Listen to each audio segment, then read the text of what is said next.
That's the whole point of what your stranger is talking about in these messages. Don't need anybody. Don't be so fearful, so poorly prepared that you need somebody to come to your defense, that you need somebody to rescue you, that you don't have the courage and intestinal fortitude, the true grit, whatever you want to call it, to completely and totally be your own best advocate. Now listen very closely to what I'm saying and the way I'm saying it. Nothing in what the stranger says at any time requires censorship. When you look at the content of what I'm saying, and don't rush to judgment. You gotta get into a lot of experiences in the arena that blood and prepare and force you to come up against a hard pushback. The more resistance, the better. The more tougher the blooding, the better. The worse the 500 yards of pure shit you have to go through, that being pure negativity, pure pushback on you, pure rejection, pure frustration, pure insult, pure mockery, pure stereotype, pure caricature. You get blooded. The key to all of this is to not be embarrassable, not be sensitive, to know how to turn the cheek, to get away from, to evade your punch, and then turn it back and come back punching back. That's the whole thing. You can't wait for somebody to rescue you, somebody to step in for you, someone to make it right for you. You're looking for the one who will be the equalizer, the leveler. It's like Don Quixote. We're all Don Quixote, the senile old fool, on the way to on the quest with his silly partner Pancho Sanchez, who's his ridiculous sidekick, who's Cervantes' fool, his stooge, his idiot, the one everything can be blamed on. Sooner or later, as he's walking around waving that sword of wood at imaginary windmills, dragons, evil, etc., it's just a figment of his imagination and his delusions of grandeur. I, Don Quixote, the Lord of La Mancha. Sooner or later, you're going to meet the Lords of the Mirror in the light of day, with no place to run, who'll show you your reflection in the mirrors of how foolish you are in your behavior, how foolish you look, but more important than that, he'll show you swinging that wooden sword. You have no power. You couldn't hurt a flea, and in your mind, of course, you're slaying dragons, but you couldn't even hurt a flea. And you don't know what you won't admit, or what you don't know, what we don't know, what goes unanalyzed, what goes unclarified in the setup of the problem, comes back to haunt.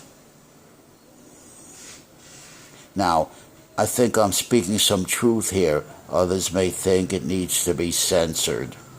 That's their problem, it ain't mine. How do you censor a meaningful experience? How do you stop a man or a woman's First Amendment rights of free speech? Never be afraid of words. It's the running away from them. It's the trying to clean them up.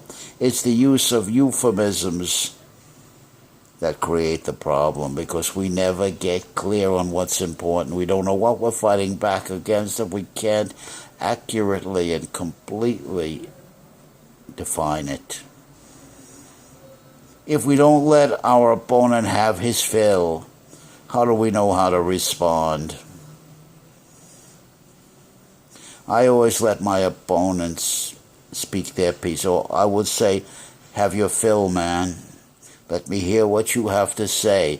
And you should be able to paraphrase back to your opponent in the arena with hard pushback, with consequences, what he said and what's at stake, the argument, the evidence, and then come fighting back. Now I'm going to talk. You had your fill. I wait for this big blow to shut up. Then I'm going to talk, and I'll have something to say, and I'll have argument and evidence. And just fight it out in the arena.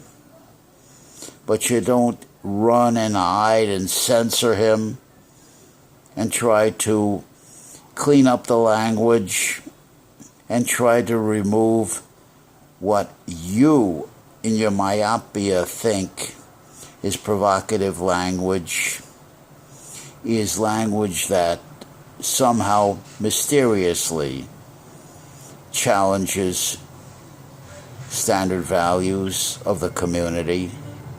You made it up, man. You made it up. And now you're trying to impose those rules and those regulations on a man like me who wants to speak his truth. I take the heat for what I say.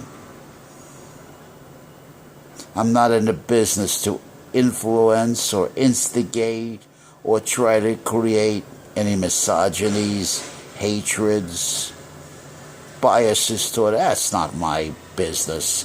I'm a philosopher.